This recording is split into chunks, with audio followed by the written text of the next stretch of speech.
Friends இன்றைக்கி பார்க்க போகிறது ஷார்ப்பில் R7 தான் பார்த்துட்ருக்கோம். இது ஜஸ்ட்டு 13,500 மட்டும் தான் கொடுத்துட்ருக்கோம். First condition of the mobile பார்க்கும்போது உங்களுக்கு நீட்டாக டெமோ கண்டிஷனில் தான் இந்த மொபைல் வந்திருக்கு.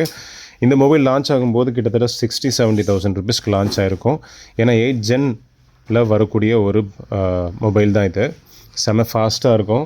இன் டேர்ம்ஸ் ஆஃப் கேமரா எல்லாமே ஃபஸ்ட் கிளாஸாக இருக்கும். 6.6 inches PRO OLED டிஸ்பிளே கொடுத்துருப்பாங்க. Qualcomm Snapdragon 8 Gen 1 ப்ராசரில் இது பவராக இருக்கும். மைக்ரோ SD கார்டு கொடுத்துருப்பாங்க. 12GB 256GB variant.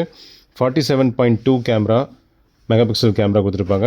8K ரெசல்யூஷனில் வரைக்கும் நீங்கள் வீடியோ ஷூட் பண்ணிக்கலாம். ஃப்ரண்ட் கேமரா 12.6 வைட் கேமரா கொடுத்துருப்பாங்க. ஸோ கேமராஸ் எல்லாம் பாருங்கள் நல்லாயிருக்கும். ஸோ 1x 0.7x 2x எல்லாமே சூப்பராக இருக்குது.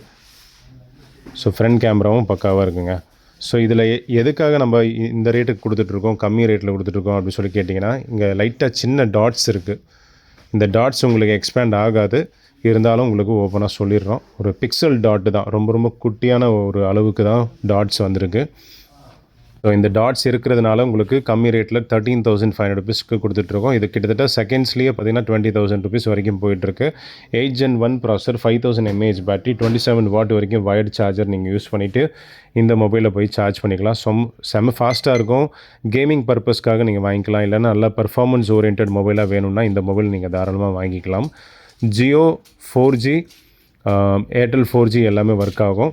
ஸோ டபுள் சிம் யூனிட் தான், eSIM ப்ளஸ் ஃபிசிக்கல் சிம் கான்செப்டில் வந்துடும் இந்த மொபைல். ஸோ வேணுன்றவங்க ஸ்க்ரீனில் 3 நம்பருக்கு காண்டாக்ட் பண்ணி வாங்கிக்கோங்க. ஒரே ஒரு பீஸ் மட்டும் தான் வந்திருக்கு. வேணுன்றவங்க கால் பண்ணி வாங்கிக்கலாம். Thank you and bye bye.